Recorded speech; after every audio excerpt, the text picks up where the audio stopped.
What's up guys, Broken Solar Panel here. It's time for another Q&A.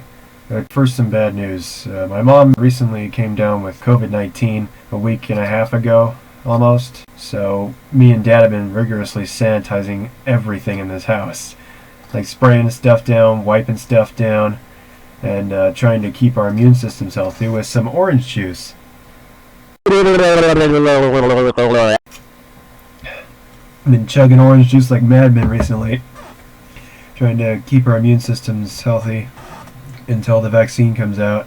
Also, I've been working on my 3D printer for a while, trying to get it to work a bit better. That's why the latest Tornado Siren Madness episode was a little late, because I was working on other stuff. Among sanitizing stuff, I was also working on a 3D print a while back. It's a Pong console called the Pong 3.0.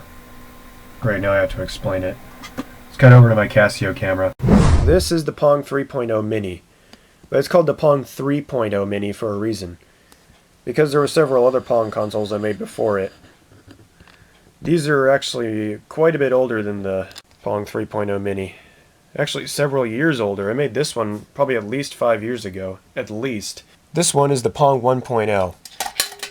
It's made out of a cash box and the Velleman TV tennis game soldering kit board. It would have originally been standing on 4 little legs or stands or whatever that are supposed to mount to these holes in the corner of the circuit board, but I decided to mount it inside this instead because I think it looked cooler. So the controllers are mounted on the board, so the players have kind of got to huddle around in order to push them. And then you got the reset button down here. This thing runs on 3 AA batteries. Goes right in there. I'm going to close that. Now the screws that held that board down in place on that cash box are missing, so that's why I was able to pull it out so easily. And that evolved into the Pong 2.0, which uses the exact same Velleman TV tennis game board that the Pong 1.0 uses. It's also the first one to have a power switch. You can turn it on and off. The Pong 1.0 had the auto power off, so if you accidentally turned the Pong 1.0 on, you'd have to wait for it to turn off automatically. The Pong 2.0 didn't have to do that because you could just turn it off with the power switch. It's also the first one I made to have wired controllers. It's easier to control these if you have wired controllers, so you don't have to huddle around to the console to push the buttons. And that evolved into the Pong 3.0. This behemoth is the first one I made that uses an AC adapter for power, 4.5 volts DC to be exact, and also the first one I made that uses plug-in controllers that plug in using disk drive cables. Now, why disk drive cables? Well, because they have 4 prongs, and each controller has 2 buttons, which means 4 wires, so I thought a 4-pronged plug like this would be perfect for the controller ports on the Pong 3.0. And this is just a little joystick controller I made for it. I call it the Easy Move. You got your power on and off reset right here. Then that evolved into the Pong 3.0 Mini, which is the current Pong console I'm working on now. This one's not finished yet. As you can tell, this controller is missing its casing, but this one is also not done. It's missing the wire that comes out to plug into the console, which is going to be much longer and also use a disk drive cable. In fact, you can actually put the original Pong 3.0 controllers in the Pong 3.0 Mini's controller ports and it'll work because it's essentially the same controller. So, yeah. And this one's got a little on-off switch here. You got reset on the front, power off right there. This one also runs on 4.5 volts DC and AC adapter. This one right here to be exact.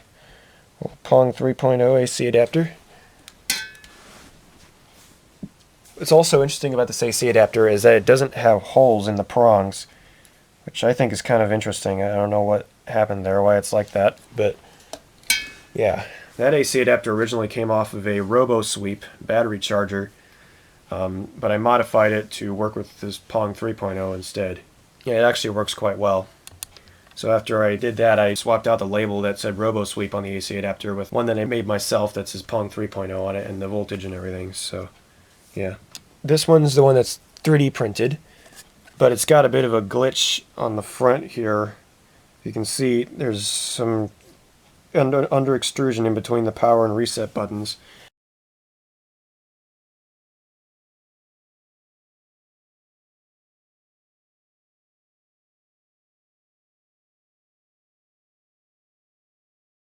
But after tweaking some settings in Cura and releveling the bed, I managed to get the printer working again, and the controller came out nearly perfectly. So, yeah. And that's the evolution of the Pong consoles I've made over the years. They all use the same motherboard. Alright, time for the Q&A. Decout74 commented, "Why is Thunderbolt's horn on the rotator box?" That's because that's how I drew Thunderbolt when I first did Tornado Siren Madness 4 years ago. He's been like that ever since I started, so I don't really feel I need to change him, because then you'll have to get used to a whole new look. So yeah, plus if you want to see Thunderbolt redrawn, just watch my Tornado Siren Madness ASDF movie video. There's a scene that shows Thunderbolt in 1003 looking a little more realistic, and then they turn back to normal again. Dan DJI_1 commented, "Why do you like being single?" Cue the singularity rap. Do whatever I want, never have to think first. I'm using my computer till I go freaking insane. I'm going bananas, playing video games, messing up Mario with my game genie. Never gotta worry about being interrupted, cause I'm a single Pringle and never gonna mingle. And there you go. Watch the full video on my channel. It's kind of an older video. You can just search up Super Singularitization and then you'll be able to see the whole rap video. 539 Siren Guy commented, "Question for 21K. If you could own a real siren besides a T-Bolt, what would it be?" Probably an SD10, because that's probably my favorite omnidirectional siren, because of the unique look and design. That's why I made a mini SD10. The Forgotten FS Chuki commented, "For all your new song vids, do you have to use depression as a theme, like making upbeat music or something?" No, not all the time. Just Shards of Glass in general is depression rock. I've made upbeat songs before, but those aren't Shards of Glass songs. Remember I'm Thunderbolt? That's not a Shards of Glass song. That's a Broken Solar Panel song. Although it's only really half a Broken Solar Panel song, since it uses the melody of Caramel Dancin', which isn't owned by me. Like, the melody of Caramel Dancin' is owned by someone else, but the lyrics of I'm Thunderbolt are owned by me. So really the I'm Thunderbolt song is really only half owned by me. So yeah. Brian Schlip Jr. commented, "What did you use for a laser in all random siren shorts and some TSM episodes?" That's known as the Shoop da Whoop. It's a meme that's been pretty popular for several years now. Just search up Shoop da Whoop and you'll find the sound and you'll understand what I mean. Thunderbolt Abuser commented, "For 21,000, hey BSP, do you plan on releasing the STL files for your Mini Thunderbolt?" No, I do not plan on doing that because of how complicated the Mini Thunderbolt is. Also, what software did you use? I use a software known as 3D Builder, which is not compatible with my laptop or Windows 7. It's only compatible with Windows 10, I think. So I have to use my parents' computer whenever I use 3D Builder. But they're nice enough to let me do that when they're not using it. So yeah, plus that computer is right next to my 3D printer, so it's just convenient that I can use that computer whenever I need to use 3D Builder. And I use Cura as the slicer, or the program that makes the 3D models into a 3D printable file, or a G-code. Greacher the Creature commented, "Revisiting the Mega Blaster Jr. controls. So, I don't know when you will be able to respond to this, but the MBJ controls diagram didn't seem to work. Could you put up a photo of the back of the controls, as in the physical soldered ones?"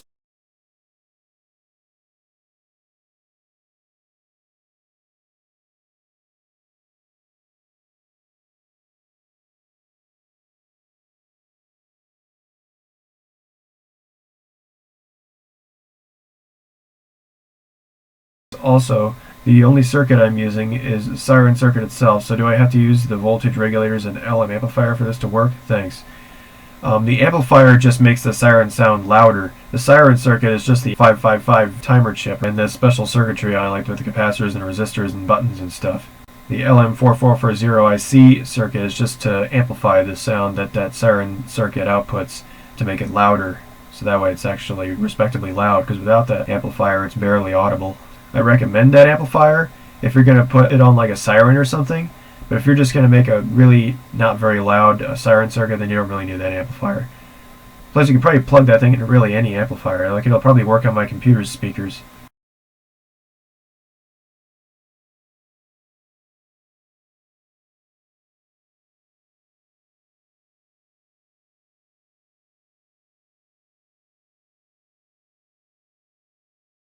Neil Prasad 1905 commented, in addition to the questions for 21K, I have another question.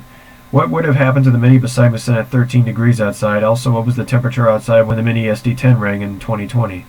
I was afraid that if I put my Mini beside me sent out there, it wasn't just cold, it was also really snowy. Like, there was a lot of snow out there. I was worried that the moisture, along with the below freezing temperatures, would cause, like, my 3D print to crack. Because remember, the Mini beside me sends 3D printed. So I was worried it was going to cause either the super glued parts, because it broke at some point, so I had to super glue it, would break, or the layers of the 3D print would separate in those temperatures. Like, I was worried it was going to break it. Or I was also worried that the speakers were going to freeze up or something in those temperatures, and therefore they wouldn't be able to work. And if the voice coil gets frozen, I was worried it was going to burn out. So that's why I didn't use the Mini beside me sent out in those temperatures. And I have no idea what the temperature was outside when I did the Mini SD10 ringing in 2020. Obviously it was warmer than 13 degrees, because the Mini SD10 did a perfect blast, no problems at all. Like, the motor didn't freeze up or anything, so obviously it wasn't as cold on 2020's New Year's as it was on 2021's New Year's, so yeah. I don't remember the exact temperature, though. Ian Gill commented, Hey Broken Solar Panel, please don't miss this comment for the 21,000 subscribers Q&A. I do have a question regarding COVID-19. Are you going to get the coronavirus vaccination when it's necessary to do so? Yes, I do plan on getting that vaccination when I can, because every person vaccinated is one step closer to normality. Raven Queen commented, How do you get that text-to-speech voice? The text-to-speech voice for Random Siren Shorts is normally the Voki voices, and for 20 to Start Madness I normally use Microsoft Sam, and I change the pitches for each voice in Audacity for each character that talks. Like, Alerter's voice is deeper than 2001's voice, so for Alerter I change the pitch of a sentence or a line he said to -20, well, as for 2001 I change it to positive 20.001 if 2001 says something. Plus, I have a whole Tornado Star Madness behind the scenes video on my channel if you want to really see what I do for Tornado Star Madness and how it's made. The DRJ2006 commented, Hey BSP, I want a Vibrapod versus P50 shirt. Have Vibrapod on the right facing P50's head with a mad face, and P50 looking down at Vibrapod with a mad face, and a text saying who would win, and a second shirt saying Vibrapod wins, with P50 in pieces and his control box open. Well, here you go. If my screen recorder will work this time, then I will show me making that shirt right now. Okay, that was a bad snap. Let me try snapping again.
Anyways, that's all the questions and answers I have for this Q&A.